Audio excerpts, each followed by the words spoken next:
Let's take a 30,000-foot level view of the installation of SingleStore. Let's start with where SingleStore can be installed. The first option actually doesn't require installation at all. That is SingleStore Managed Service, which is SingleStore's fully managed cloud database, which can also be delivered as a private cloud. You can also, of course, install SingleStore DB as a self-managed database, on-prem, or in any of the main public clouds, Amazon Web Services, Google Cloud Service, and Azure. And you can install using Kubernetes containers. In any case, each host, whether it be a physical machine or a virtual machine, must have at least 4 cores and 8 gigs of RAM. For leaf nodes, it is recommended that the host have 8 cores and 32 gigs of RAM. In the real world, many of our customers use bigger hosts than this. The host machines must also be running Red Hat Enterprise Linux version 6 or newer, or a Debian-based Linux distro version 8 or better. You must also have the following ports open. Port 22 must be open on all hosts. If you connect to the host machine using SSH, you will of course need to have port 22 open. You will also need port 22 open on all of the host machines because SingleStore DB's installer uses SSH to communicate to all of the hosts during installation. Port 3306 must be open on all hosts for intra-cluster communication once the cluster is installed.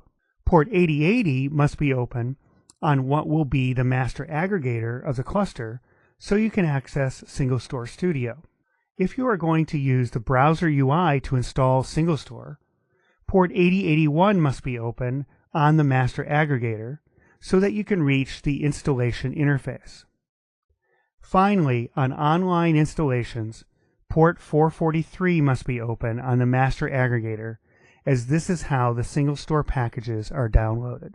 In most cases, there are 2 types of installations for SingleStore DB. One where the host for the master aggregator is connected to the internet.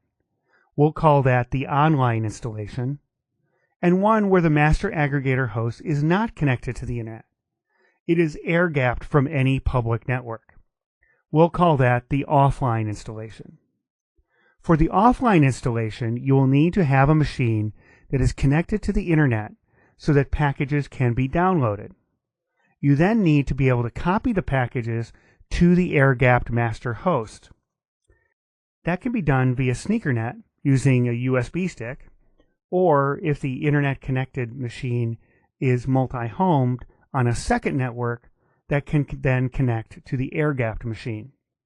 The bottom line is that you just need to get the packages to the master aggregator host in some way. In an online installation, you need to install the SingleStore software signing key, the apt transport HTTPS package, the SingleStore repositories, and copy the private SSH key to the machine that will be the master aggregator, which is used to connect to the other nodes in the cluster. Since this is an online installation, these can all be installed or downloaded directly from the public web. Next, you need to install SingleStore Tools, Studio, and Client on the master aggregator host.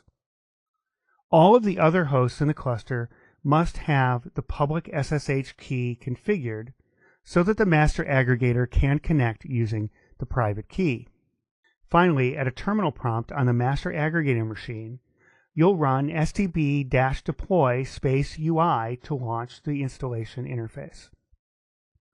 Then you'll complete the deployment by copying the URL from the terminal window to your browser, where you will complete the installation. The offline installation is very similar to the online installation, except that the first step is to download the Tools, Studio, Client, and Server packages to your internet-connected machine. Then copying those packages to the master aggregator, and then installing them from the downloaded packages. Everything else is the same. We hope that this lesson has given you a high-level understanding of the requirements and process for the installation of SingleStore DB.